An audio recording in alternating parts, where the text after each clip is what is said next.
Hola y bienvenidos a un nuevo episodio del podcast Astronomía y algo más, tu lugar de conversaciones informales sobre el fascinante mundo de la astronomía. Mi nombre es Ricardo García y hoy te traigo un episodio muy especial porque es el número 100. Y tengo dos grandes invitados. Voy a partir por Francisco Fernández. Por favor, cuéntanos un poco tu background para que todos los oyentes de este podcast te conozcan. Oye, Ricardo, primero que todo, muchas gracias por la invitación. Me encantan tus introducciones, de verdad. Me he vuelto un fanático estas últimas 2 semanas de tus introducciones.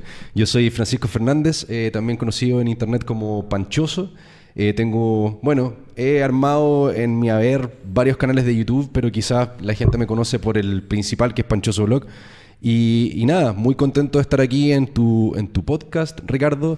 Y qué mejor que también estar compartiendo esta misma mesa, este mismo momento con estos micrófonos que con un grandioso invitado que hemos estado conversando estos últimos días acerca de él, y en realidad tú eres la persona que tiene que presentarlo, obviamente. Sí, porque yo mandé varias inquietudes a los seguidores en redes sociales y les pregunté a quién yo tengo que traer a este podcast para el especial número 100, y casi unánime todos dijeron a Mario Amuy. Y aquí lo tenemos. ¿Cómo estás, Mario?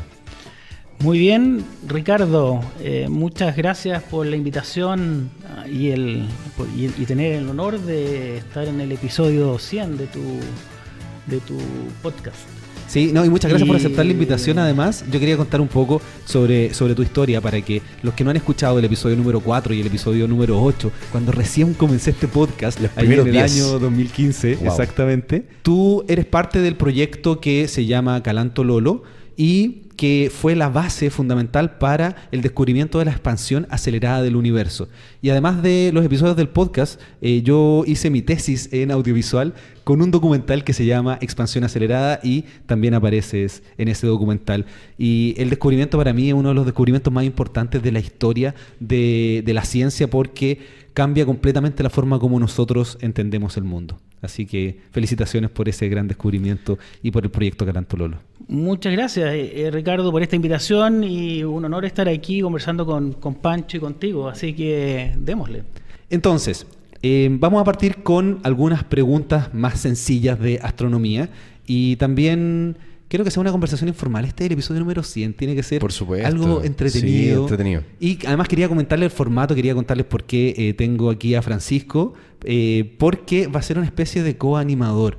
Sí. Estuve probando este formato con Charlie Labs, ahí en el episodio no me acuerdo el número, y a la gente le gustó que trajera otra persona a que me hiciera preguntas a mí, y que también en este caso le hagas preguntas a Mario. Así que va a ser alguien que no es del mundo de la astronomía, pero sí viene del mundo de las comunicaciones. Les recomiendo absolutamente que vayan a ver lo que hace. También tiene un podcast en YouTube. Muchísimas gracias. Para que pases todos tus datos ahí. Más tarde. Empecemos ahí con la conversación, lo que quiero. Empecemos con la conversación. Cuéntanos ahora, Mario, en qué es lo que estás, qué estás haciendo en esta época, porque es bastante distinto a lo que estaba haciendo cuando empezamos a grabar los episodios anteriores.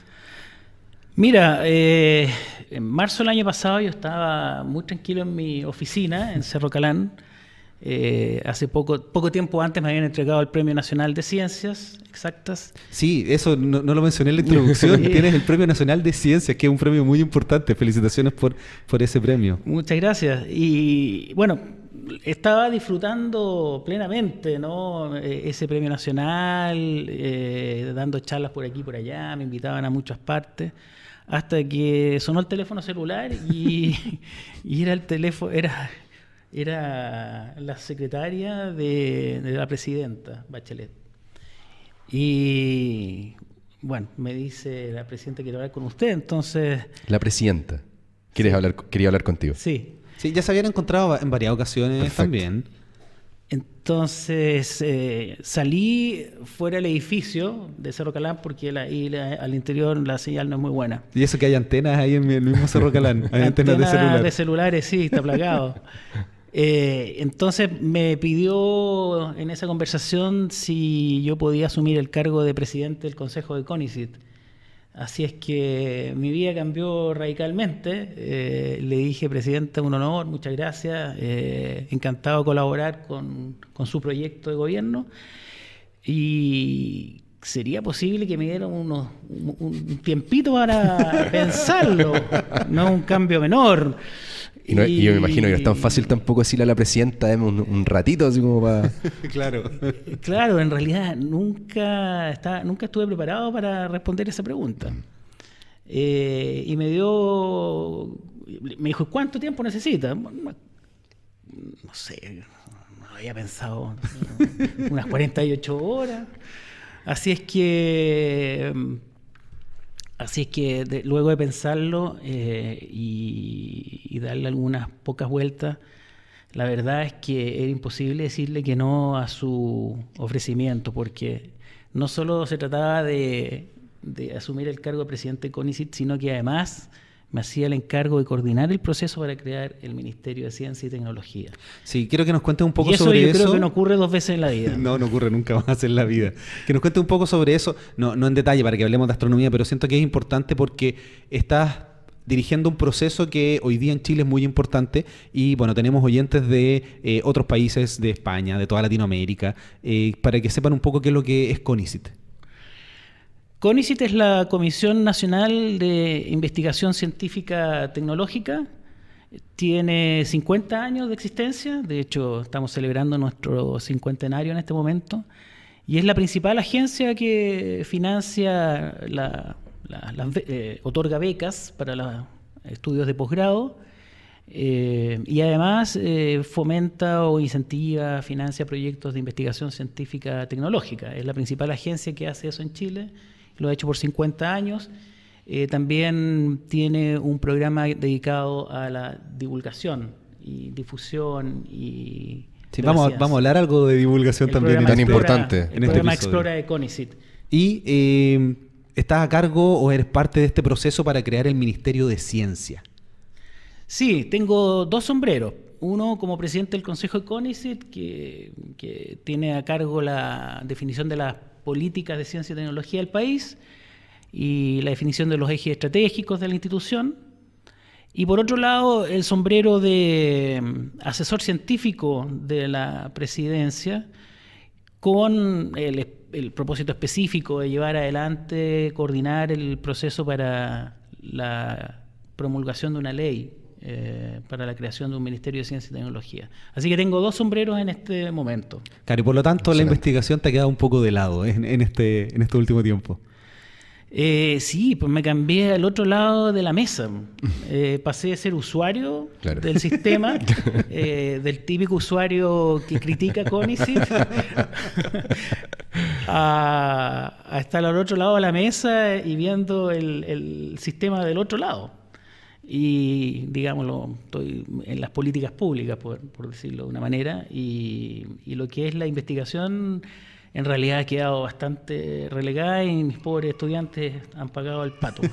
Pero me imagino que una vez que termine ya este proceso vas a retomar tu investigación sin ningún problema. En teoría, como es un cargo de confianza de la presidenta, bueno, es un cargo, no en teoría, es un cargo de confianza. Por lo tanto, el 11 de marzo yo tengo que presentar mi renuncia y me está esperando el cargo en la Universidad de Chile. Tengo una situación que se llama dejación temporal del cargo. Claro. En el fondo dejo congelado mi cargo para evitar cualquier conflicto de interés con los temas que maneja CONICET. Bueno, pero yo creo que ahora hablemos de astronomía para que entremos en estos temas. O sea, dejemos de lado al burócrata. Claro. Sino que ahora al astrónomo. Porque después ya cuando tengamos Ministerio de Ciencia y todo esto, y probablemente te invite nuevamente a este podcast y hablemos de todo ese proceso una vez que ya haya concluido. Y quiero que hablemos de la historia del universo, que es algo tan interesante y además que es algo que tú manejas. ¿Cómo podrías contarnos brevemente la historia del universo? Bueno, el universo tiene 13.800 millones de años desde que comenzó la expansión. Inicialmente no sabemos exactamente cómo parte el universo. Si partió de lo que se llama una singularidad, o sea, en el fondo de la nada. De la nada aparece el todo. Claro, ese es un concepto que es súper extraño, que yo no logro entenderlo. Claro, súper difícil de meter al cráneo también. Sí. Como que qué puede haber antes de eso. O bien hubo una etapa previa a la expansión. Y ahí son los físicos teóricos que están tratando de entender y obtener información sobre esas primeras etapas para poder saber realmente si todo partió de la nada o existía algo previo a la expansión del universo. Pero sí lo que sabemos es que el universo se empezó a expandir. No sabemos, como te digo, de qué, pero la cosa es que el espacio se empieza a expandir. Inicialmente el espacio tiene una enorme cantidad de energía que hace que sea una expansión aceleradísima inicialmente. Estamos hablando de la primera fracción, de mucho menos de un segundo, cuando el universo tenía 10 a la menos 34 segundos. Claro, es una fracción pequeñísima. Casi nada. Claro, ahora, ahí hay una etapa inflacionaria y luego esa etapa inflacionaria breve, la energía restante decanta en partículas fundamentales, ¿no? Los quarks, los electrones, y a partir de esa sopa de energía y partículas, el universo se sigue expandiendo, se va enfriando, las partículas se van alejando entre sí, se alcanzan, en los primeros 10 minutos se forman algunos elementos químicos, el 75% hidrógeno, el 25% helio, que son los dos elementos químicos más simples de la tabla periódica. Y luego de esos primeros 10 minutos, el universo sigue expandiéndose, se va frenando. A los 400.000 años, el universo forma los primeros átomos neutros. Es decir, el hidrógeno y el helio se encuentran con los electrones, forman átomos neutros. Y eso pasa a los 400.000 años. Todavía no existían las estrellas, no existían las galaxias. Luego de algunos millones de años se empiezan a formar las primeras estrellas. Y a partir de esas primeras estrellas se forman aglomerados de estrellas que son las galaxias. Algunas de esas estrellas explotan en lo que se denomina una supernova. Y esas estrellas liberan desde sus entrañas elementos químicos nuevos que no existían, que la estrella los fabricó durante su vida. Y ahí estamos hablando de carbono, oxígeno, nitrógeno, etc. Y ese material, ese material químico nuevo, más complejo que el hidrógeno y el helio, pasa a formar segundas generaciones de estrellas. En esas segundas generaciones de estrellas, con todo este material, se forman los planetas como la Tierra. Entonces, los átomos que conforman el aire, el oxígeno, el nitrógeno, vienen del interior de una estrella. El hierro que hay en nuestra sangre, el calcio de los huesos, también son partículas de estrella. ¿Y qué pasa después? Bueno, el universo se sigue expandiendo, se sigue enfriando, y en lugares que son muy fríos se forman moléculas, ¿no? Y a partir de las moléculas, en un planeta como la Tierra, hace unos 4.000 millones de años, emergen los primeros microbios, las primeras bacterias en realidad, los primeros organismos. Y eso durante 4.000 millones de años ha ido evolucionando, gracias a Darwin, y se han ido formando cada vez organismos más complejos, ¿no? Y claro, lo más complejo que ha formado el universo en 4.500 millones, en tus 13.800 millones de años, somos nosotros. Claro, para estar sentados aquí hoy día grabando este podcast. Así que esa es una historia resumida del universo. Bien partió claro, de un universo muy denso, muy caliente, en forma de partículas simples, y hoy día es un universo mucho más frío, mucho menos denso y mucho más complejo. ¿Qué te parece esta historia del universo contada por Mario? Es difícil igual resumir millones de años en unos cuantos minutos. Es absolutamente difícil. Una consulta de pronto de parte de una persona como ustedes que están ahí escuchando el podcast. O viéndonos también, porque lo estamos haciendo también Exacto, en YouTube. A través de YouTube. Y para el podcast, para audio. ¿Tú sientes que de pronto somos nosotros este resultado de toda esta cantidad de millones de años de evolución, de obviamente las estrellas del cosmos mismo que estás comentando, para llegar a este punto en el que nos encontramos hoy? ¿Sientes que de pronto puede existir también la posibilidad? Bueno, yo creo que es la típica pregunta que le hacen muchas veces a los astrónomos, de pensar quizás más allá y ver si estamos nosotros aquí en este momento, ¿podrá existir otra raza de pronto, otros seres en algún espacio del universo? Esa es la pregunta del $1.000.000. La gran pregunta. Si estamos... Claro, no parte con preguntas fáciles, claro, Francisco. Ni baratas. Ni baratas. Claro, la pregunta es si estamos solos en el universo. Claro. La pregunta todavía no tiene respuesta. Sin embargo, con los telescopios, con la tecnología, hemos ido logrando acotar parte de las incertidumbres que lleva esa pregunta. Uno la puede dividir, la pregunta, en varios pedacitos, digamos.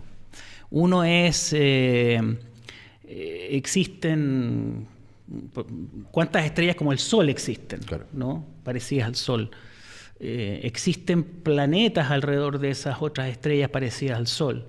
Existen planetas, de esos planetas existen planetas parecidos a la Tierra.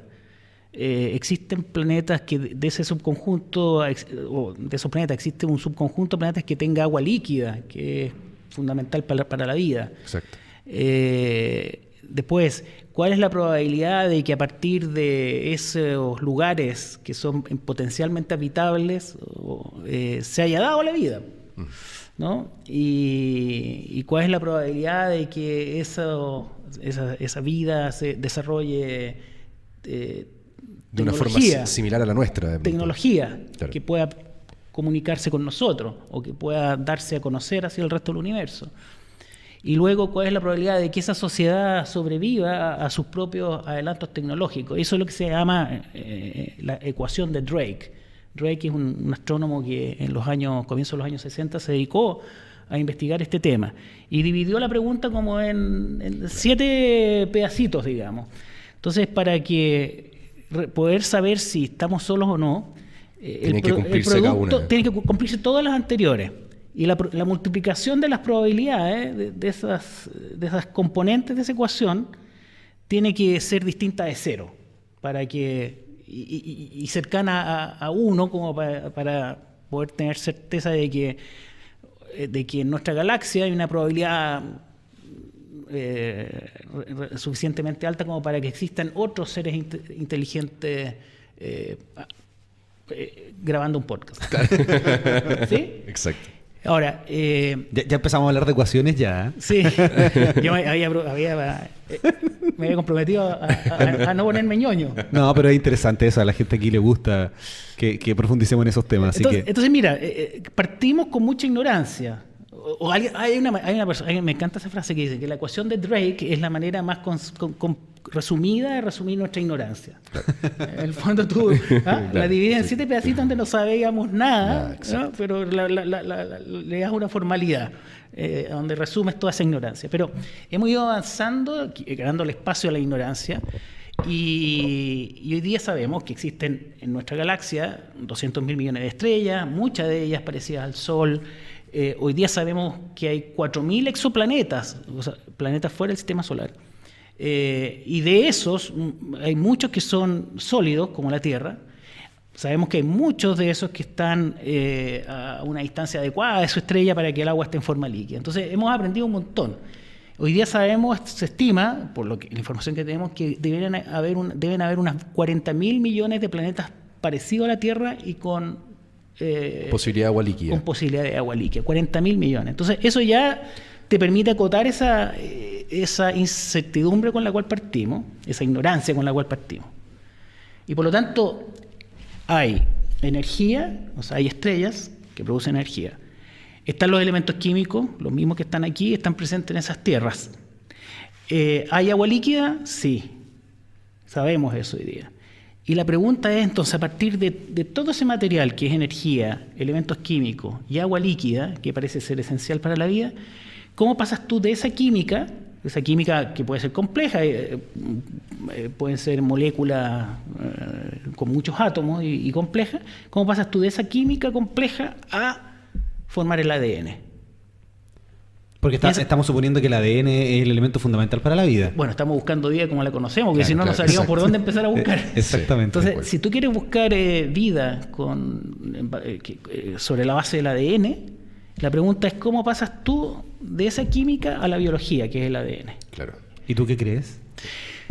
Chuta, yo no creo, yo soy agnóstico. Claro, exacto. Eso es lo que un poco mi pregunta iba a tu lado un poco más romántico también del asunto. Yo creo que tú lo dijiste. Me dijiste ñoño ahora, claro. No, pero o nerd. Tratando de entender un poco lo que quería preguntar, Pucha, me encantaría. Francisco, es que como científico igual tú tienes que tener ciertas ideas preconcebidas para hacer una búsqueda, aunque el resultado sea totalmente distinto. Mira, pareciera que esa probabilidad no es tan baja del momento en que la vida emergió en la Tierra muy al comienzo.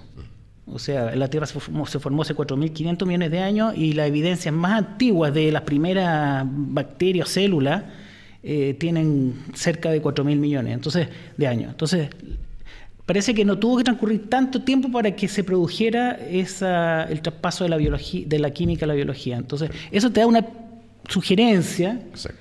Estadística no se puede hacer con n igual a 1, pero con ese datito, digamos, tú puedes pensar que esa probabilidad no es tan chica y que por lo tanto esto se puede haber dado en otros lugares en la Vía Láctea. El problema es que después de 50 años, desde que empezó Drake, ¿no?, a buscar señales inteligentes con los radiotelescopios, hasta ahora no hemos encontrado nada. Entonces, si fuera tan probable, tendríamos que ya estar... A ver, siendo esa probabilidad significativa, habiendo tantos planetas Tierra con las condiciones para ser habitables, habiendo transcurrido 12.000 millones de años desde que se formó la Vía Láctea, tienes mucho tiempo, mucho espacio, muchos lugares posibles. Y sin embargo... No hemos encontrado nada. Entonces la pregunta que se hizo Enrico Fermi fue: ¿Where is everybody? Claro, ¿dónde están todos? ¿A dónde están todos? Y no están. Ahora, yo tengo la esperanza que cuando se construya el SCA, este gran radiotelescopio que va a estar en Australia y Sudáfrica, según lo que me cuentan, tengo un par de episodios sobre el SCA, si es que hay algún aeropuerto en un planeta de aquí a un radio de 20 años luz de distancia, ellos van a ser capaces de captar esa señal. Uh-huh. ¿Será un tema tecnológico? Sí, pues sí, sin duda que hay un sesgo tecnológico. Sí, nuestras capacidades tecnológicas van de menos a más y cada vez tenemos más sensibilidad para detectar nuevos objetos, nuevos planetas, nuevas galaxias, señales más débiles del universo. Así que, por supuesto que hay un sesgo. Claro, además yo creo que vivimos en un momento maravilloso de la historia de la ciencia porque tenemos futuros telescopios, gran parte de ellos van a estar aquí en Chile, que son absolutamente revolucionarios, son mega construcciones para poder entender estas preguntas fundamentales del ser humano. Sí, estamos en un lugar y en un momento privilegiado en la historia de la humanidad. Es primera vez que con toda la instrumentación que tenemos acceso prácticamente a ver todo el universo. Y por lo tanto tenemos la oportunidad para responder esas preguntas fundamentales que se hizo la humanidad desde que existimos, que son unos 200.000 años como Homo sapiens. Y en esa historia de 200.000 años nosotros estamos en el momento y en el lugar preciso para poder responder esas preguntas. Así que es súper buena la oportunidad. Oye, y quiero que hablemos hablando de historia, sobre la historia de la expansión del universo, no desde el descubrimiento, sino que cómo ha cambiado la tasa de expansión del universo en el tiempo. Porque como tú mencionabas al inicio, no tenemos idea cómo el universo explotó en una especie de Big Bang, que algunos no le creen, que otras personas sí, y que tuvo un momento de inflación brutal que se llama el periodo inflacionario, que ahí recomiendo los episodios que tengo con Gonzalo Palma, el episodio 24 Gonzalo, y el 28. Un experto en el tema. Experto, así me explotó el cerebro. Y después de esa expansión brutal en una fracción, uno dice fracción, pero menos de una fracción, es un pedacito así muy pequeño, de un tiempo muy, muy mínimo. Después de ese tiempo, el universo empezó a cambiar su tasa de expansión hasta lo que tenemos hoy día, que es parte del trabajo que tú hiciste con el Calanto Lolo, que después derivó en el descubrimiento de la expansión acelerada del universo. Entonces, ¿cómo es ese cambio de la expansión del universo en el tiempo? Mira, como tú dices, en la primera fracción del universo ocurrió esta expansión aceleradísima debido a esta gran energía que está acompañando al espacio. Y luego, y allí el universo pasó del tamaño de menos de un átomo, digamos, el universo al que nosotros tenemos acceso hoy en día, ¿no? Que es esta esfera de 13.800 millones de años luz de diámetro. Que es lo que vemos, porque... Que es lo que vemos, es la parte observable. Claro, porque no podemos mirar más lejos porque la luz no ha tenido tiempo en llegar hasta nosotros. Exacto, entonces podemos imaginarnos rodeados de esta esfera de 13.800 millones de años luz de diámetro, de radio más bien, a la cual tenemos acceso. Bueno, eso estaba reducido antes de la inflación a un tamaño más chico que un átomo. Y después del tamaño de la inflación, como una pelota de básquetbol más o menos, ¿no? Ese fue, así de dramático fue lo que ocurrió en los primeros días, a la menos 34 segundos.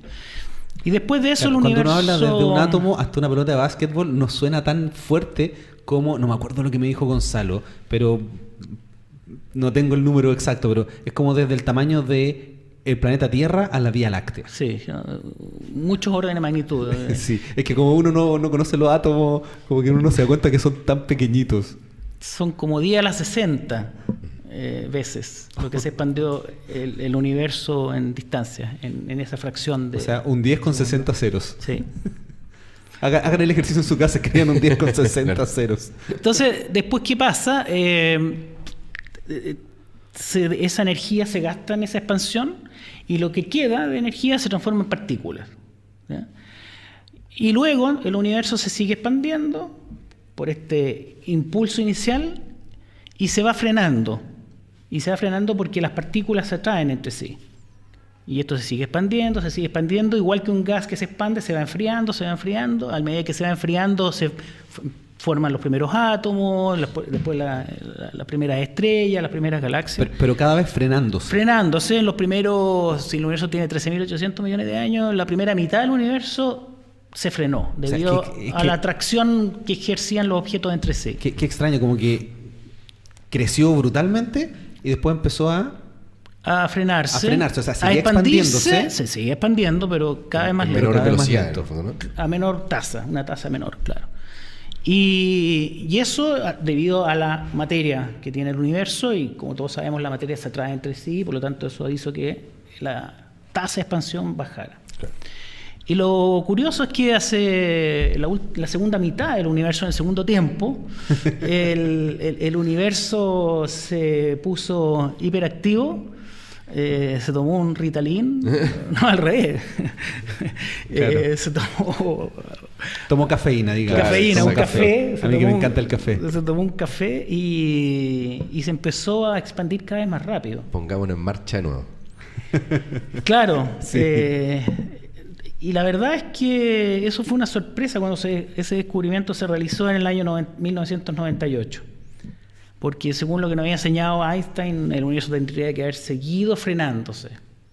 Incluso había algunos modelos que predecían que el universo podía llegar a frenarse totalmente y después colapsar, contraerse.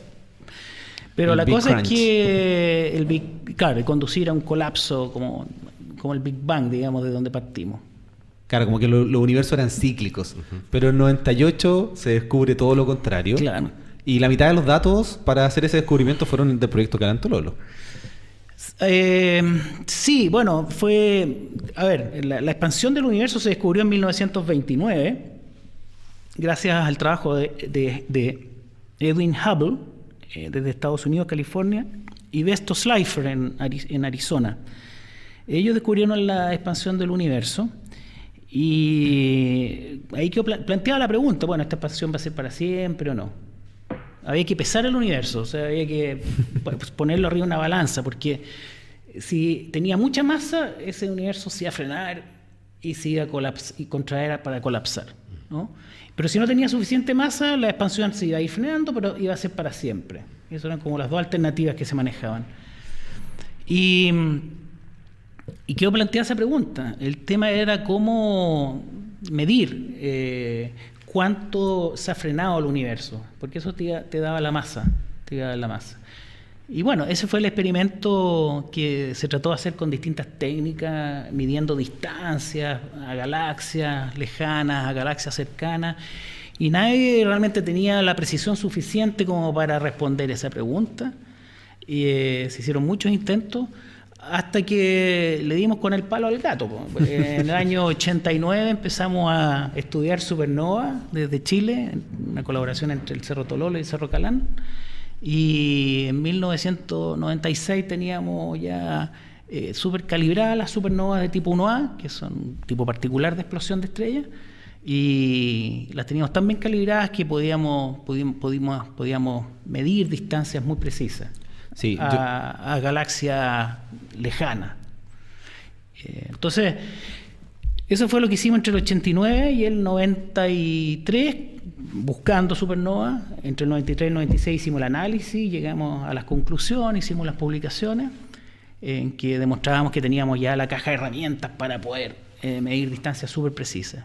Sí, bueno, yo les recomiendo a todos a que vayan a escuchar el episodio número 4, cuando recién partía este podcast, y el episodio número 8, que conversamos con mucho detalle de qué es una supernova, de cómo partiste con el proyecto Calán Tololo, me cuentan la historia de la supernova 1987A y todo ese tema. Así que les recomiendo a que vayan a ese episodio, porque ya lo conversamos. La idea es seguir avanzando, y la pregunta que yo te quería hacer es: ahora que estamos a 2017, mirando eso en retrospectiva, ese trabajo que hiciste hace tanto tiempo que marcó algo tan importante, ¿cómo lo ves hoy día?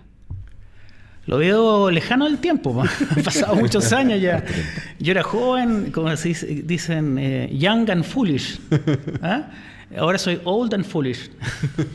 Bueno. Entonces, no sé, fue una aventura de joven inquieto,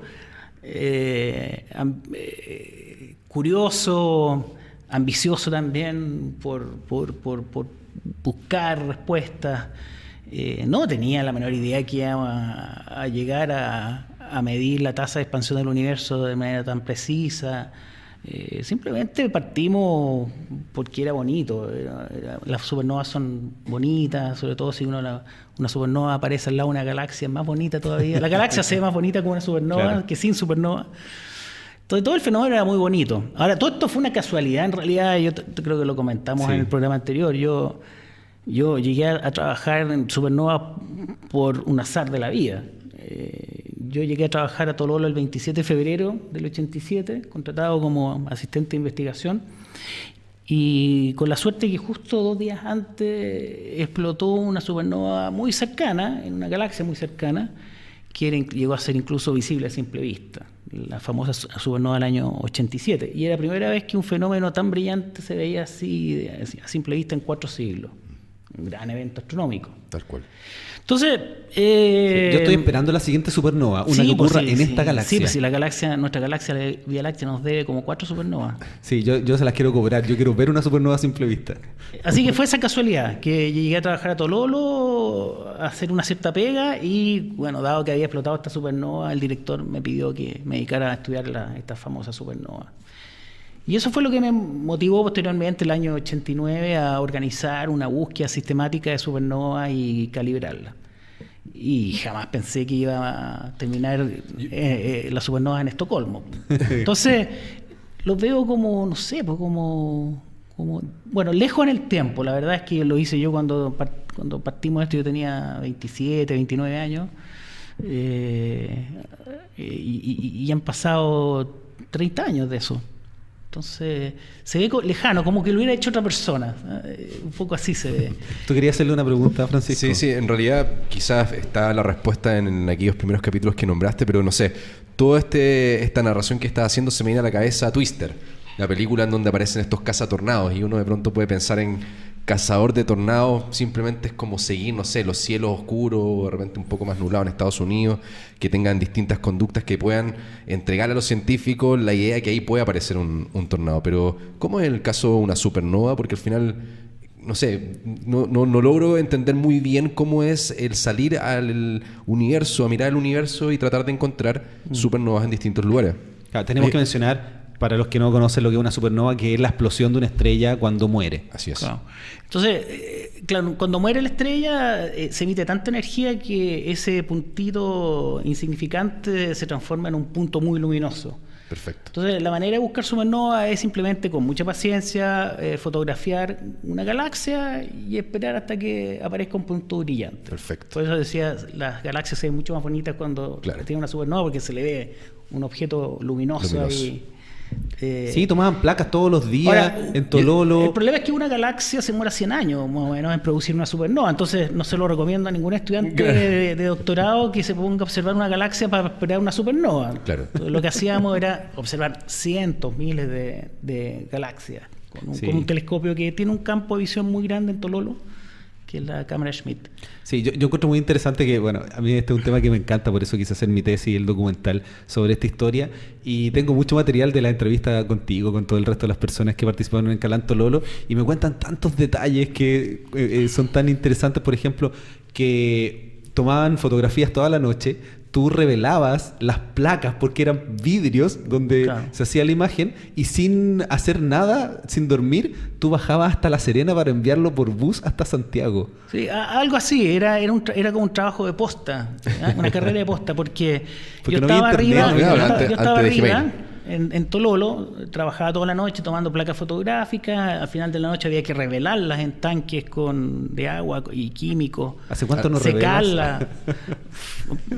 30 años.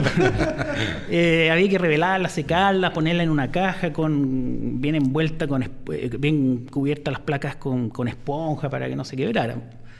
Y las placas tenían como 20 por 20 centímetros cada una. Perfecto. Entonces cabían en una cajita chica, y esas entonces bajaban con el chofer de Tololo a La Serena, y ahí las tomaba otra persona del equipo y las llevaba al terminal de bus. De inmediato, que al estaba tiro. en la Panamericana, ahí en la ruta 5 con Francisco Aguirre. Perfecto. ¿No? Ahí está el terminal de los buses Los Corsarios. Y los otros buses eran Livac. Esas eran las dos empresas. Entonces, viajaban en la noche a Santiago las placas fotográficas. Y llegaban a las Torres de Tajamar, y ahí el equipo de José Massa, iba el chofer del observatorio a las Torres de Tajamar a buscar las placas fotográficas, las llevaba al Cerro Calán, y ahí José Massa y su equipo abrían la caja y empezaban a revisarla en el microscopio. Entonces, en una placa fotográfica podían haber un par de miles de galaxias. Entonces, después de revisar unas 30 placas fotográficas, en una galaxia de esas miles aparecía un puntito negro que era como una espinilla en la galaxia, y esa era la supernova que andábamos buscando. Claro, pero esa primero había que comprobarla, entonces ellos te mandaban un fax. Claro. Entonces, claro, la Marina Wisniewski, que era parte del grupo José Massa, y Roberto Antesana y Luis González, eran los tres capos que buscaban ahí en el microscopio estas espinillas. Entonces, cuando encontraban una primera espinillita ahí, hacían un dibujo en un papel de la galaxia con las estrellas en el campo, ponían la supernova ahí encima, le ponían las coordenadas a la hoja de papel, o sea, la posición de la galaxia en el cielo, y eso me lo mandaban con la tecnología más top de la época de Santiago a La Serena. Y era un fax. Claro.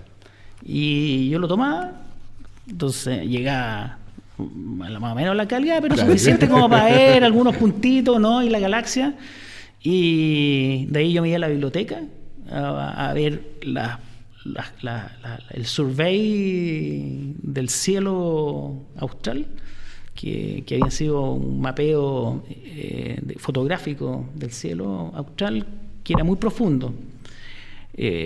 Y ahí yo con el microscopio identificaba el lugar, reconocía estas estrellitas, veía que efectivamente faltaba uno en el survey, en la imagen de referencia previa. Entonces ya lo tenía bien, más o menos conocido, me había familiarizado en el campo, y le llamaba por teléfono al observador que estaba en el telescopio 91 centímetros, y le pedía que por favor tomara una imagen esa noche con un CCD, que es un detector ya mucho más sensible. Hoy día las cámaras que tenemos en nuestros celulares son infinitamente mejor que esos CCD. Claro, así es. Y bueno, y el observador no era una persona que había venido a observar supernovas, había venido a observar galaxias. El Neil Tyson, pues Neil Tyson era uno de los observadores. Sí, pues era uno de los observadores ahí en el 90 centímetros. Sí. Generalmente le tocaban noches nubladas, pero eso que no se sepa, que no salga de aquí. Entonces pasaba muchas horas. Entonces tú ibas y le decías, Neil, sabes que necesito tomar esta foto, y él con esa voz que tiene. Claro, me tocó muchas veces hablar con Neil, con otros cientos de astrónomos que habían viajado a Estados Unidos o de Canadá, en fin, de Europa, a observar 3-4 noches. Habían postulado con meses de anticipación. Entonces para ganarse su espacio también. Sí, era un espacio preciado. Entonces llamaba por teléfono y le decía, mira, tengo la supernova del año. La supernova del año. En realidad era chiva, pero... era una excusa para... Era una manera de motivar, ¿no? Entonces, del otro lado del teléfono me decían, mira, voy a tratar, qué sé yo. Mira, si son solo 300 segundos, o sea, 5 minutos. 5 minutos, una exposición de 5 minutos con un filtro nomás, para ver si está ahí o no está la supernova. Algunas veces me iba bien, otras veces no, pero en general me iba bastante bien. Lograba torcerle el brazo a los astrónomos que estaban allá arriba en Tololo. Yo estaba en La Serena. Pues. ¿Ahí desarrollaste lo político entonces? Parece que ya tenía el bichito del ADN. Y eso, pues, así que con mucha buena voluntad y generosidad de los astrónomos visitantes que venían a Tololo, se tomaba una imagen. Claro. Y yo entonces al día siguiente llegaba y ansiosamente me metía en el computador, bajaba la imagen y veía si estaba o no estaba la supernova. Así que en la mitad de los casos eran falsas alarmas y en la otra mitad eran verdaderas supernovas. A mí me gusta siempre bajar el trabajo de los astrónomos a el día a día, cómo se hace, porque al final el trabajo que ustedes hicieron y que después continuaron haciendo otros dos equipos, llegaron a demostrar que existe un 70% en el universo que le llamamos energía oscura, que no tenemos idea qué es lo que es. Se ha avanzado un poco desde el 98 que se descubrió hasta hoy día para tener alguna concepción. Seguimos sin saber lo que es. Sí, seguimos absolutamente a oscuras. No. Hemos avanzado, pero seguimos sin saber qué es lo que es. ¿Hemos avanzado en saber qué no es o no? Mira, lo que pasa es que, claro, en el 98 el descubrimiento se hizo con 29 supernovas del Calanto Lolo, que eran supernovas cercanas, que medían la tasa del universo aquí cerca, por lo tanto la tasa del universo, la tasa de expansión del universo actual. Claro, porque eso es lo bonito. Mirando cuando más lejos te vas al pasado. Claro. Entonces, y después el grupo de Brian Schmidt y de Sol Perlmutter buscaron supernovas más lejanas. Y el primer paper del grupo de Brian Schmidt reportó, creo que eran 12 o 14 supernovas lejanas, sumadas a las 29 del Calanto Lolo. Y el grupo de Perlmutter publicó el paper un poquito después con 42 supernovas lejanas más las del Calanto Lolo. Y cuando compararon las tasas de expansión, ambos concluyeron que el universo se iba acelerando. Se había estado acelerando la última mitad del universo.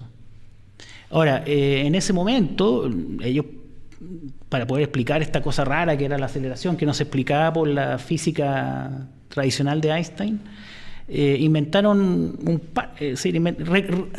sacaron como una especie de conejo del sombrero, ¿no? Que Einstein había metido el conejo dentro del sombrero en 1929. ¿El 29? Ah, ¿verdad? Sí, fue en esa época. A ver, lo que pasa es que hay que montar un poquito más de contexto. Ya, en 1916 Einstein propone su teoría de la relatividad general y la aplica a todo el universo y se encuentra que el universo tiene que estar en expansión o en contracción por la gravedad. Claro.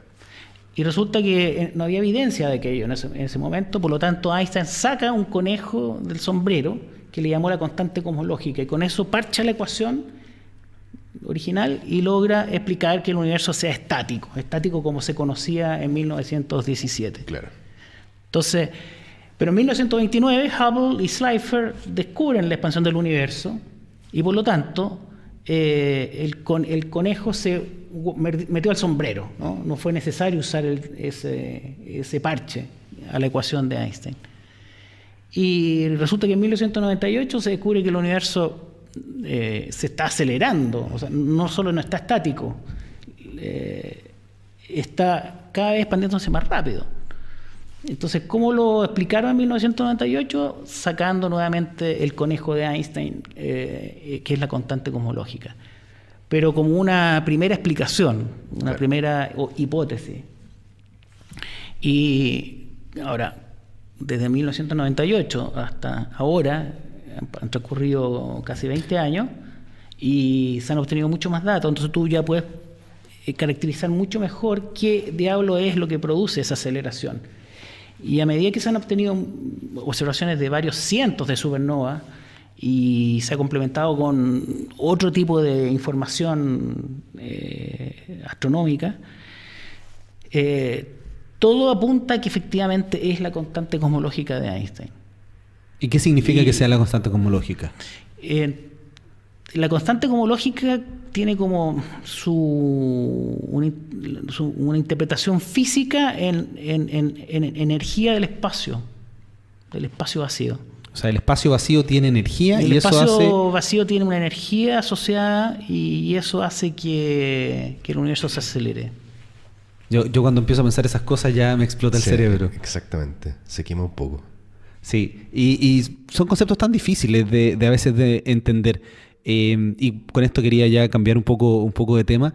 ¿Cuál crees tú que es la importancia de la divulgación y la comunicación para que conceptos tan complejos y el trabajo que ustedes hacen, que fue tan importante, que hacen cientos o miles de astrónomos alrededor del mundo, llegue a las personas comunes y corrientes? Bueno, en primer lugar, la ciencia tiene que ser cercana a las personas. No concibo a un científico encerrado en un laboratorio escribiendo papers solamente. Los papers no los lee la señora Juanita.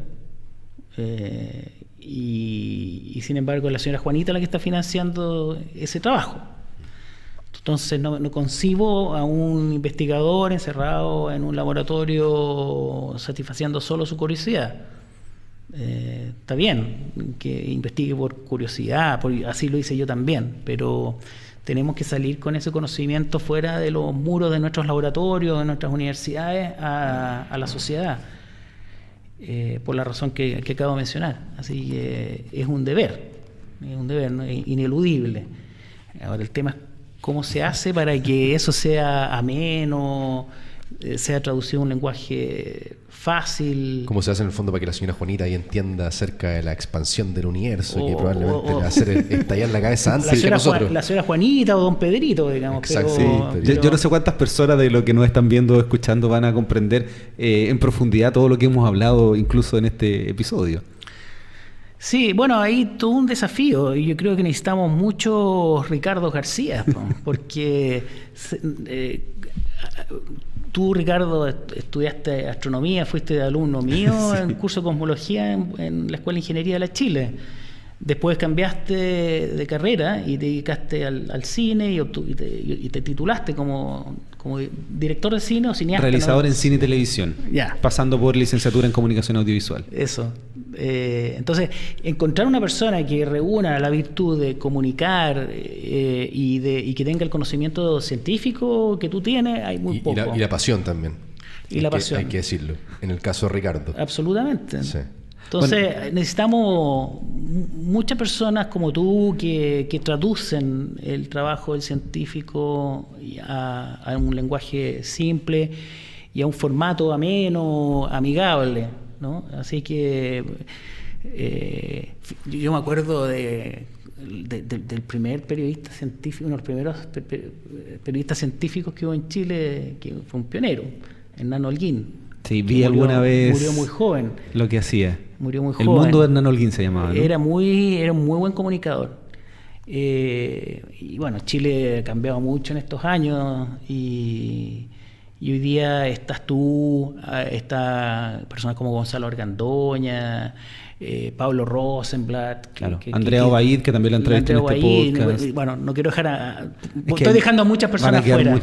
Pero la verdad es que hoy día uno se encuentra con muchas personas que tienen esta estas dos virtudes, digamos, comunicar y saber de ciencia. Bueno, y no solamente en Chile, sino que por lo menos en habla hispana, tanto en podcast como en YouTube, hay muchos comunicadores o personas que están, o que son del lado de la ciencia, que están tratando de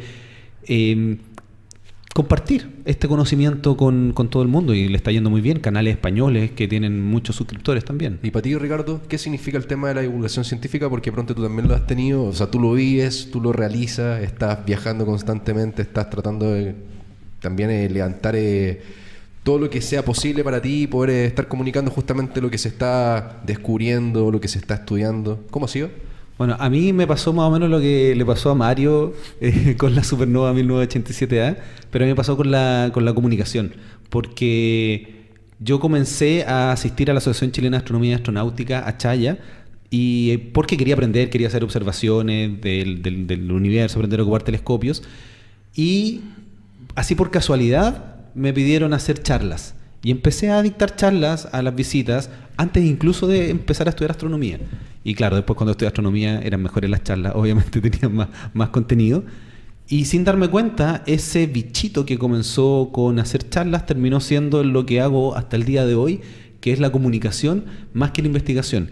Y lo que me gusta a mí, por ejemplo, de este podcast es que tengo la posibilidad de conversar con personas tan importantes como Mario o como los casi 100... Importante en mi casa. Y los fines de semana. No, o alguien que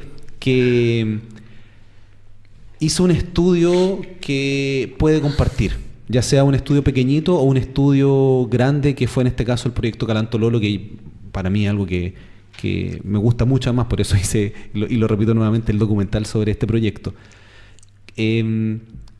Poder conversar directamente con investigadores, con científicos, y esas conversaciones que yo tengo, que siempre he tenido, porque nosotros conversábamos antes, yo le preguntaba a los profesores, a otros astrónomos, y después dije, pongámosle un micrófono. Y hagámoslo para que otras personas lo puedan escuchar, y que a veces sean cosas más ñoñas, y que a veces sean los detalles, como ahora contabas, exactamente todo lo que se hacía, lo que tenías que hacer para conseguirte tiempo y estudiar la supernova. Entonces, creo que también esto lo hago por mí, porque me encanta poder conversar de estos temas y ponerle un micrófono a una persona, en este caso a ti, permite conversar, siento, de una forma distinta y un poco más interesante, y que además quede registrado. Entonces, tener 100 episodios para mí es... Aparte que lo impresiona, después de que lo conversamos la otra vez acerca del tema de las visitas de cada podcast, yo, bueno, conocía, según lo que tú me hayas comentado, tu trabajo, pero cuando ahondamos un poco más en cómo impactaba este programa en particular en una audiencia, y al notar que hay tanta gente que escucha, versus también apoyándome también en lo que pudimos rescatar de Mónica Rubio de pronto hace unas semanas atrás en el norte, conversar acerca de cómo las mujeres también se están sumando más y más a la astronomía. Da la sensación de que el público, la gente, hay una masa crítica que está queriendo interiorizarse más, que quieren más información, que están más conectados con la ciencia, no solamente la astronomía, sino que las distintas ciencias, las distintas disciplinas, y es una motivación, me imagino, ¿no? Yo siento que tengo la fortuna de estar en Chile, donde están ocurriendo muchas cosas. En este momento tenemos los telescopios, no participamos activamente en ellos, pero espero que eso cambie en algún momento. Y se está desarrollando mucha astronomía. Yo creo, y aquí corrígeme si piensas de otra forma, Mario, yo creo que si no tuviéramos esos telescopios hoy día en Chile, no estaría tan desarrollada la astronomía acá. Absolutamente. Tenemos acceso al 10% de tiempo de observación en cada uno de los telescopios instalados en Chile, y eso ha sido la clave para el desarrollo de nuestra comunidad científica. Claro, yo me acuerdo que cuando yo estudiaba decían que ese 10% todavía no se utilizaba. Me parece que hoy día se utiliza completamente. Sí, se solicita algo así como un 30, un 40%. Claro, se solicita más de lo que se... 3 o 4 veces más de lo que hay disponible. ¿Sí? Claro. Nuestra comunidad hoy día tiene cerca de 100 académicos, 100 postdocs. Sí, la Sociedad Chilena de Astronomía hizo un análisis, me parece que eran más de 200 astrónomos trabajando en instituciones chilenas. Con doctorado. Claro, con doctorado. Sin contar los estudiantes de doctorado. ¿Cuántos son los estudiantes que van saliendo de pronto anualmente? Es difícil eso. Sí. Se hizo la medición la otra vez en el diario La Tercera, hicieron un análisis y contaron la cantidad de alumnos que entran, ya sea a ingenierías o a ciencias cercanas pensando en astronomía, y son más de 600. Perfecto. Pero obviamente se hace un filtraje. somos muchos los que no terminamos. Claro, exacto. Que pasamos por distintas áreas, o que se van a ingeniería, que se van a geología. Y perdón, y en tu época, en su momento, ¿cuántas personas entraron de tu...? Yo entré a la escuela de ingeniería a los 16 años, fue en el año 77, 1977 por si acaso, ¿no? Que no se piense que en 1877. De esa generación, yo era el único interesado. El único. De los que entramos a la escuela de ingeniería de la Chile, yo era el único interesado en la astronomía. Perfecto. Y hoy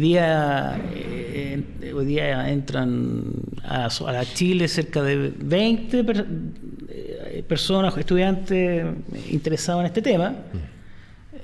A la Católica creo que aceptan como 25 al año. Bueno, y hay que sumarle Concepción. Sí, me parece que son 7 universidades que tienen pregrado hoy día en Chile.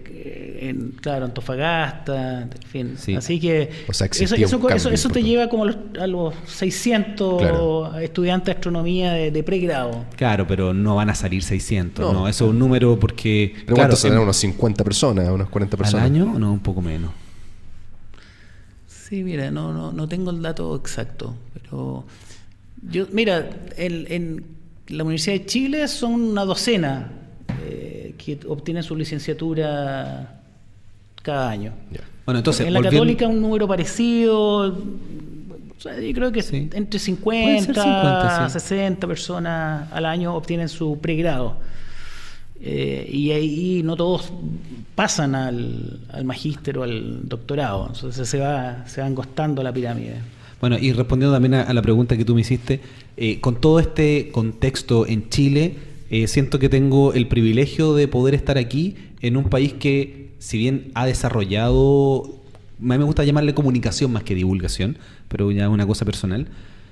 Se han desarrollado, como tú mencionabas, Hernán Holguín, lo que ha hecho Gonzalo Argandoña con la serie Hijo de las Estrellas, y con otras series más, lo que ha hecho Andrea Obaid con Tecnociencia, y muchos otros divulgadores. Siento que todavía es necesario, y tengo la oportunidad de presenciar la construcción de los nuevos grandes telescopios, de poder conversar con personas que llevan años conociendo el mercado, conociendo astrónomos en todo el planeta, y poder comunicar eso desde el país que en algún momento va a terminar siendo la capital mundial de la astronomía. Entonces es un momento fascinante, creo yo, y además estar en este país. A mí me encanta.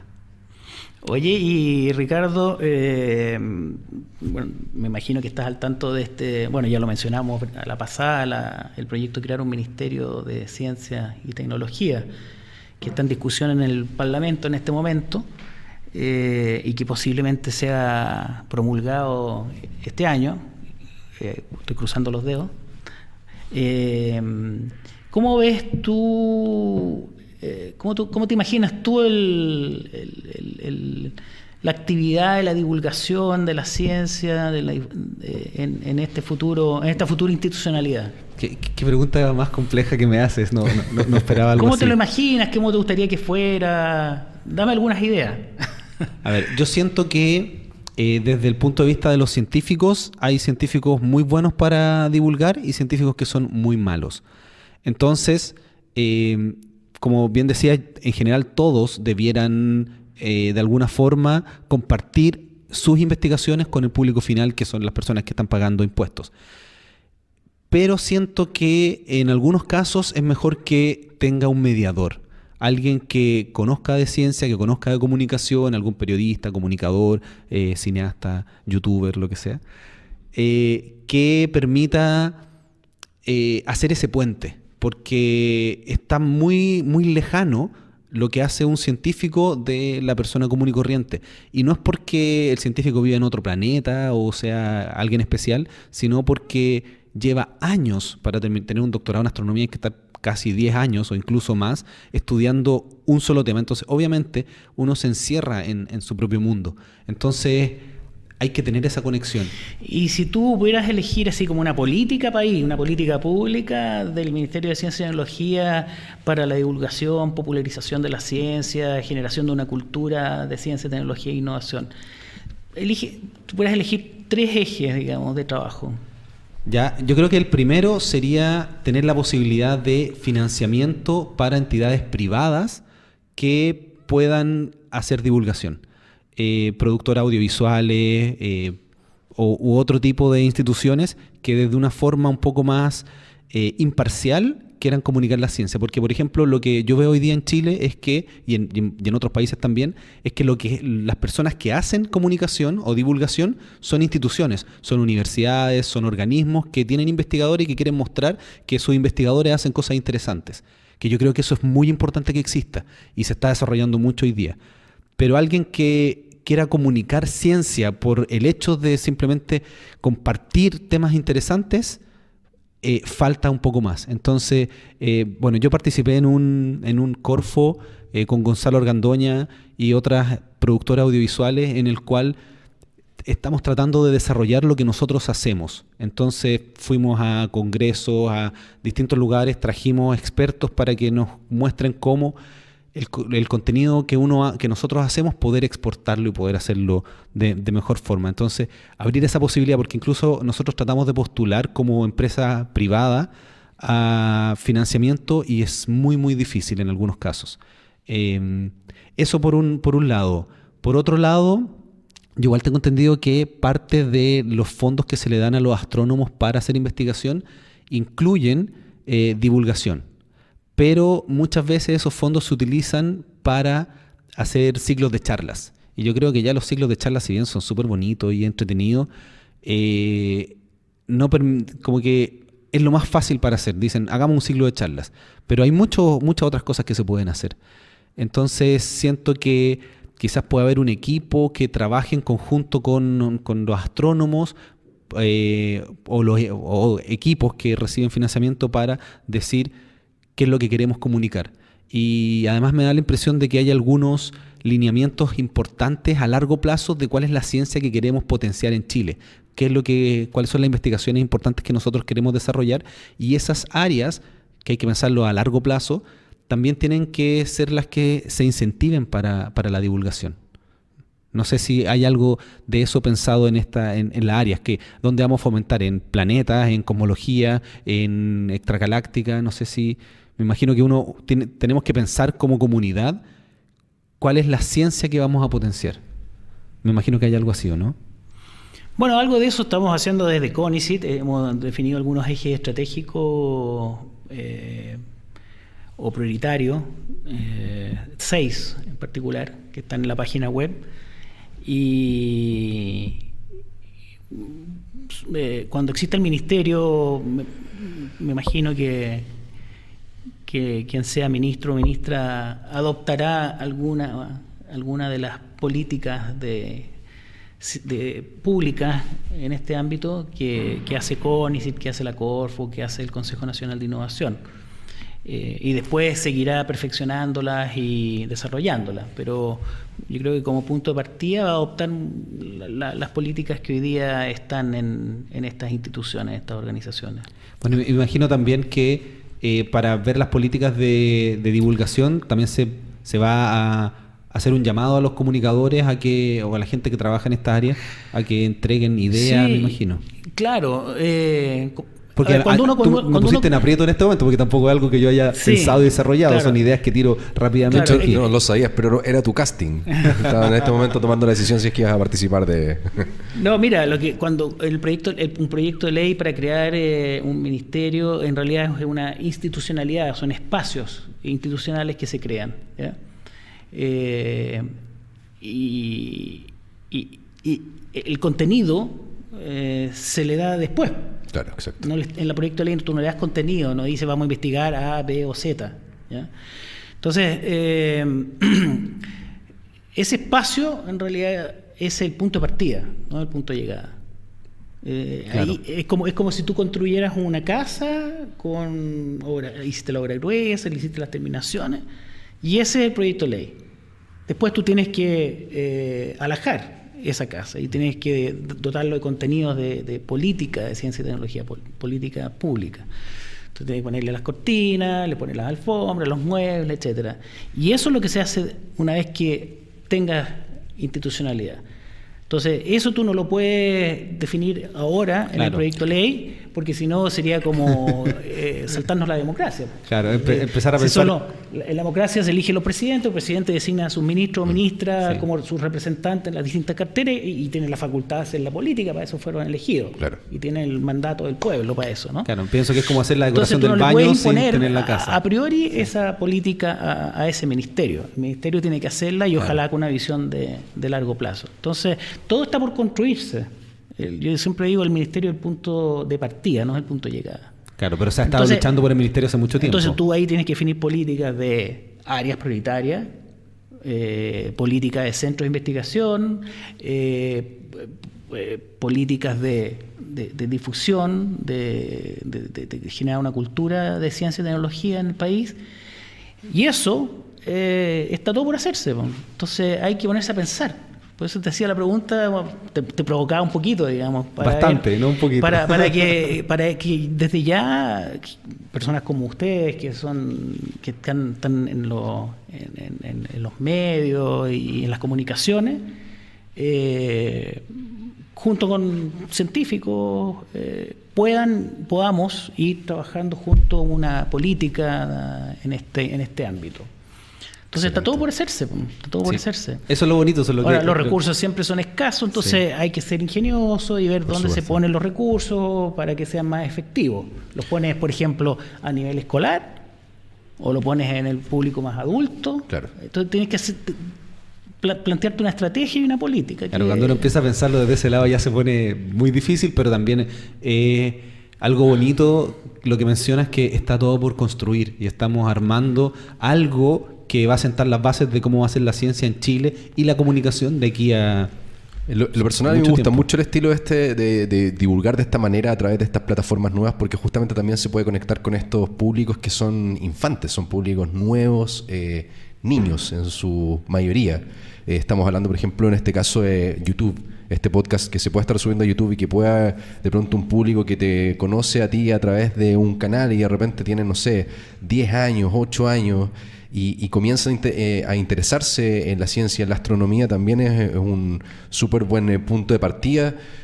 Siento, y un poco para darle la pauta también a otros comunicadores como Ricardo. En mi caso, yo también me estoy un poco embriagando de toda esta cultura que es bien bonita, porque es traspasarle así lo veo yo, es tener la posibilidad de traspasarle a estas nuevas generaciones que vienen atrás todo este encanto por descubrir cosas nuevas y cosas que finalmente nos aporten de buena forma. Hay tanta cosa, hay tanta como basurilla que es tan fácil de traspasársela a estas nuevas generaciones. Hay tantas cosas que a veces no aportan nada y entendiendo que hay otras cosas que sí aportan, obviamente que genera mucha pasión el poder intentar que sean comunicadas a estas nuevas generaciones. Claro, y ahí toca un punto muy importante que es lo que yo trato de hacer. Porque, bueno, un esfuerzo que estoy aprendiendo constantemente es traspasar el encanto. Más que simplemente enseñar y decir, esto es una supernova, esto es un agujero negro, es transmitir ese encanto, porque cuando uno despierta el bichito, cuando a mí me nació el interés por preguntarme sobre el universo, no paré nunca más. Entonces, esa es la transmisión que hay que hacer desde niños, el cuestionamiento del universo, no para que todos sean astrónomos. Si el mundo sería muy aburrido si todo el mundo fuera astrónomo. Muy aburrido. Muy aburrido, sí. pero ese cuestionamiento permite cuestionarse otras áreas. Exacto. La música, la cultura, la literatura, las humanidades. Sí. La ciencia es una manera de ver el mundo, de una manera crítica, digamos, y eso es lo que uno quisiera que estuviese presente en la ciudadanía, esa manera como crítica de no comprarse cualquier tontera, cualquier cosa que le digan. Hay que abolir la posverdad, ¿no? Tenemos que permitir que las personas estén bien informadas y que ojalá puedan analizar la información y criticarla, digamos, será verdad, será mentira, y así y eso es lo que te da la ciencia. El método científico te permite primero observar el mundo natural y poner a prueba hipótesis críticamente, validarlas a través de las observaciones, a través de los datos, a través de los experimentos. Entonces, tú te puedes plantear 10 hipótesis distintas para explicar por qué partió el universo, pero esas 10 hipótesis, algunas tienen validez empírica, otras no, y así va funcionando la ciencia. Sí, y yo te tengo una pregunta. Te obliga a ser crítico de tu entorno, y yo creo que eso es lo que uno quisiera de los ciudadanos, que estuviésemos siempre como activamente cuestionándonos nuestro entorno natural, pero también lo que dice el resto del mundo, la sociedad. ¿Será verdad que lo que decía George Bush de que Irak estaba armado hasta los dientes con armamento de destrucción masiva? Pero en general, el público final o el público que no está vinculado a la ciencia, en general ve a los científicos como alguien que ostenta la verdad. Como, pero es que ellos lo saben todo y hay otras formas de mirar el universo. ¿Qué opinas tú de esa visión que en general la gente tiene de los científicos? Más bien te preguntaría a ti, como tú que has conocido a tantos científicos y que los has entrevistado, ¿cómo los encuentras? ¿Medio soberbio? Yo he entrevistado solo astrónomos. ¿O gente sencilla? ¿Cómo los ves? Pero es que... Claro. Ya, en confianza, pues si no importa lo que diga Ricardo. hay de todo, hay de todo. Mójate el potito un poquito. Yo creo que hay de todo. Pero en general cuando uno... A ver, lo que yo siento es que cuando uno habla en el primer nivel de la ciencia, obviamente van a ser casi puras certezas. Nosotros sabemos la edad del universo, sabemos cuánto la edad de la Tierra, sabemos cuántas galaxias hay. Pero dentro de esos que uno llama saber, hay demasiadas incertidumbres. Y yo siento que esas incertidumbres son las que muchas veces no logramos transmitir y la gente dice, no, pero es que el científico cree que se las sabe todas. Y la verdad es que si se las supiera todas, no habría más ciencia por hacer, no habría más preguntas que responder. Entonces, creo que quizás nos falta, me incluyo en eso, en tratar de comunicar que la ciencia es un libro abierto, que lo que sabemos es un porcentaje muy pequeñito de todo el universo, desde el área de la astronomía, pero desde la biología, desde la arqueología, hay más interrogantes que respuestas. Claro, y bueno, lo voy a decir porque es lo que yo hago. Creo que la mejor forma de romper esas barreras es a través de la comunicación, de que todo el mundo tenga posibilidad de acceso a conocer las investigaciones más avanzadas en todas las áreas. No todo el mundo le va a interesar, eso está muy bien, pero tener la posibilidad de acceso. Y eso yo creo que es importante, y la comunicación ahí juega un rol fundamental. Quería preguntarte, Mario, cambiando un poquito de tema, ya no fuimos en las profundidades, pero esa es la gracia de un especial de 100 episodios del podcast. ¿Qué es lo que se viene para ti más adelante? Porque tú estabas en lo que era el Instituto Milenio de Astrofísica, estabas investigando, pero ahora tuviste que dejar todo eso de lado para participar de un proceso que en Chile y para la ciencia chilena va a ser muy importante. ¿Cómo ves los siguientes años para ti?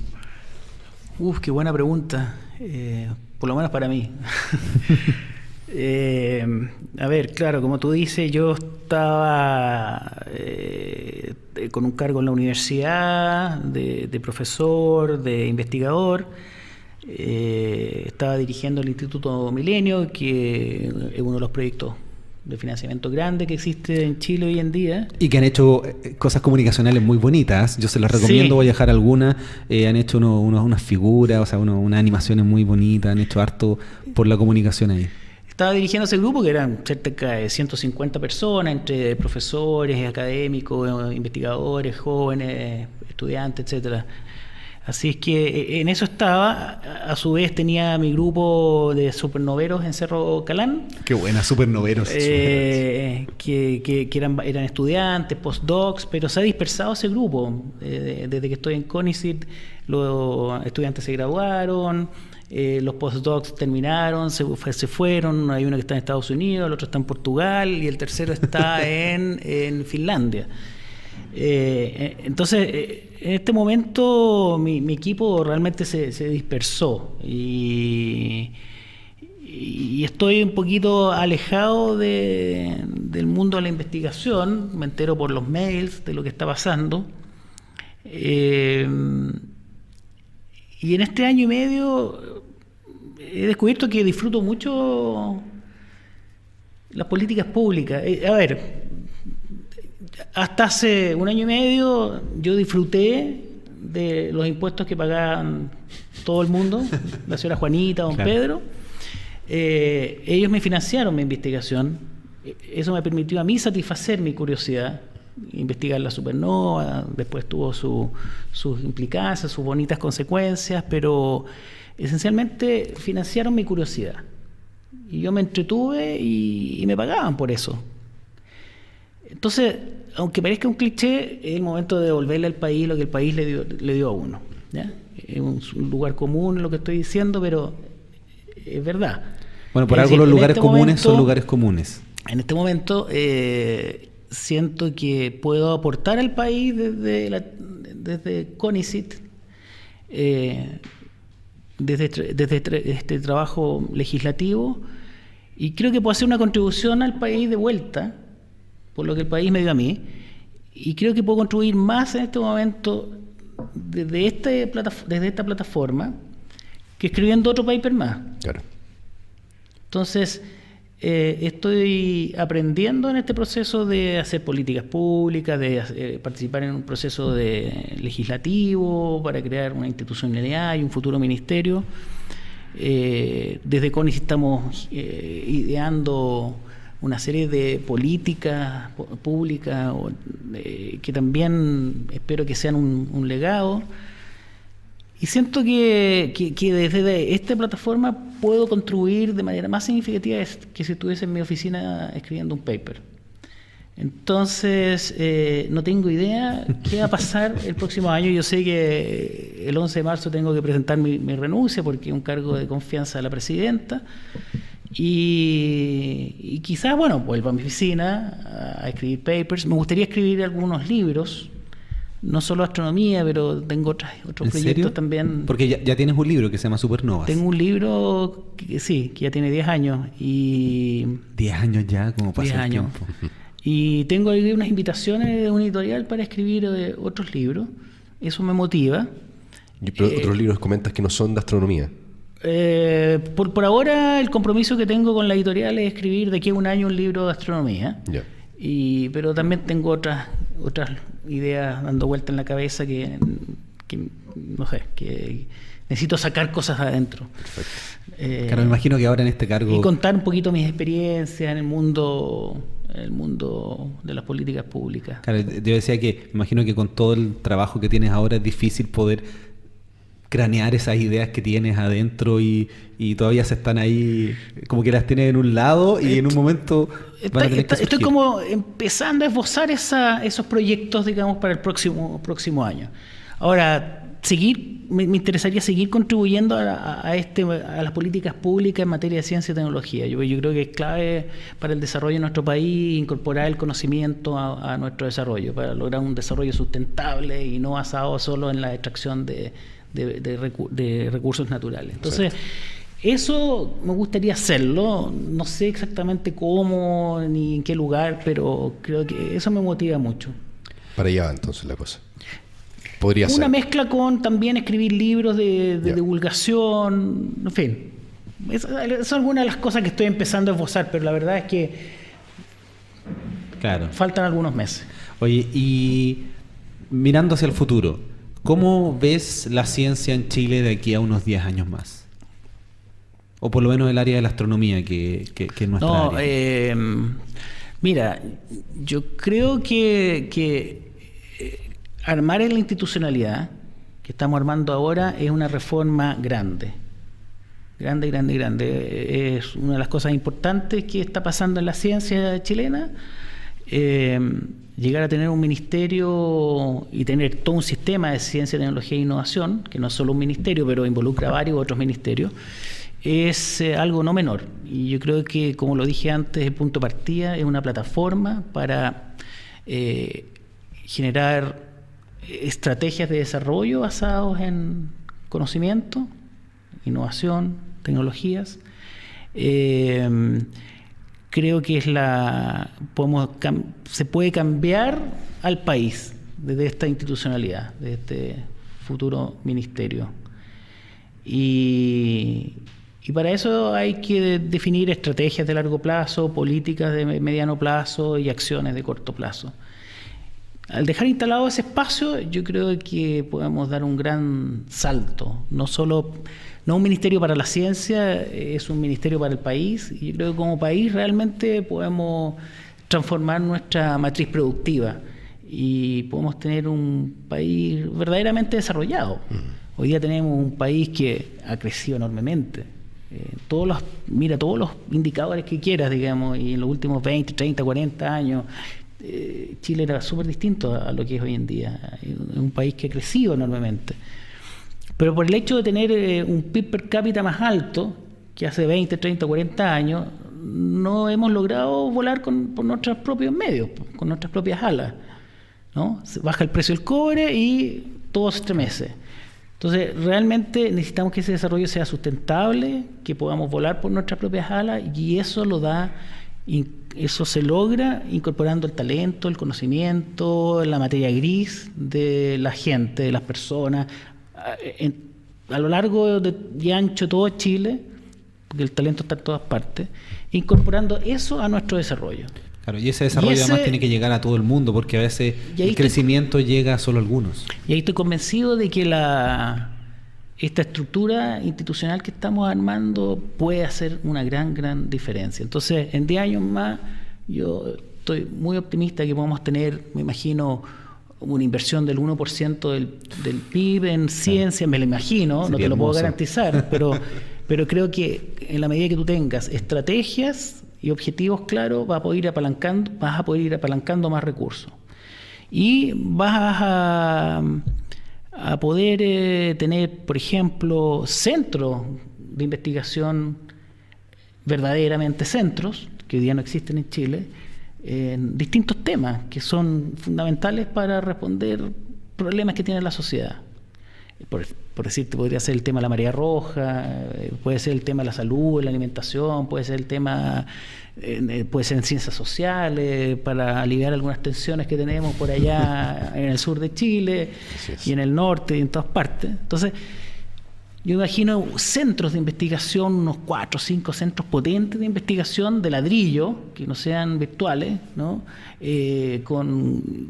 Donde se inserten los nuevos doctores que vienen regresando al país o que se dan doctorado en Chile. Y me imagino una gran actividad científica y una ciencia que conecte con las necesidades de la sociedad. Bueno, si es que llega a existir este podcast en 10 años más, tenemos que conversar y hacer un análisis de cómo lo veías y cómo va a ser en 10 años más. Y yo sé que nos centramos bastante en Chile, y este es un especial y me escuchan gente en todo Hispanoamérica o todos los países hispanoparlantes, pero también son elementos que podrían replicar en otros lugares. Por ejemplo, yo ahora estuve en Colombia, he visto cómo es la ciencia en México, y la astronomía no está tan desarrollada como acá. Entonces, de repente también podemos colaborar a que vean lo que estamos haciendo y que también nos puedan dar ideas y, no sé, compartir este trabajo. O sea, la astronomía tiene un gran futuro en Chile. O sea, tú sabes y se han hablado muchas veces en este programa que vienen los grandes telescopios a instalarse en nuestro país, que vamos a concentrar el 70% de la observación en el desierto de Atacama. Entonces, eso viene de todas maneras, y probablemente los grandes descubrimientos de exoplanetas y quizás de actividad biológica en algunos de esos exoplanetas se haga desde Chile en la próxima década.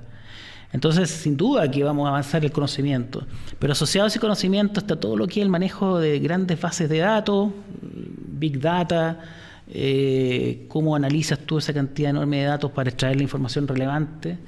Eso significa crear algoritmos, desarrollar software, ¿no?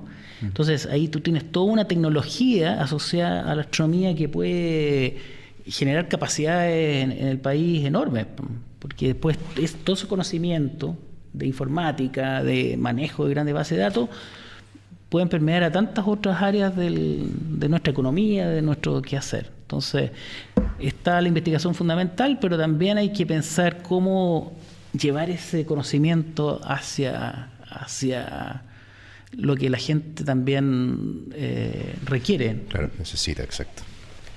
Bueno, ya llevamos casi 1 hora y media. Yo sé que mis episodios siempre trato de que sean de 1 hora, pero este es un especial. Llevamos 100 episodios del podcast Astronomía y algo más. Son más de 2 años de arduo trabajo. Y bueno, tú, Mario, también estuviste presente en los inicios, cuando yo recién partí este proyecto. Y bueno, quiero que por favor comenten en qué lugares los pueden encontrar las personas. Tú, Mario, yo sé que tienes redes sociales y cada día estás más activo, así que este es el momento que las puedas compartir. Bien, pues primero que nada, felicitaciones por haber llegado a este hito, ¿no?, de los 100 podcasts y por todo el trabajo de difusión, divulgación de la ciencia que has hecho. Es realmente espectacular. Así es que yo voy a tuitear y voy a ponerlo en Facebook, que son los medios que yo uso habitualmente.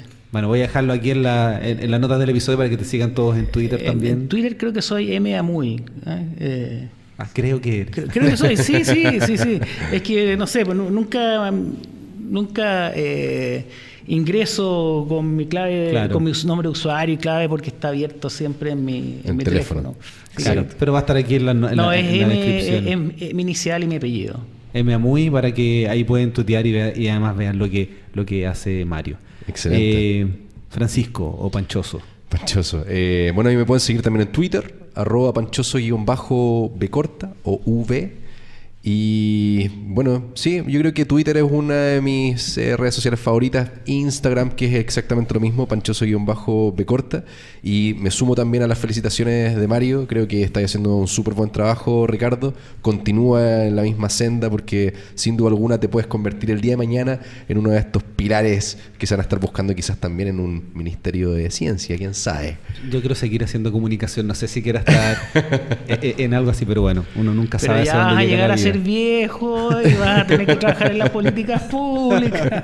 Bueno, todo a su debido tiempo, yo no sé. ¿Quién sabe? Así que bueno, sigue con el buen trabajo nomás y por supuesto cuenta con mi... Esa es la soberbia de la juventud.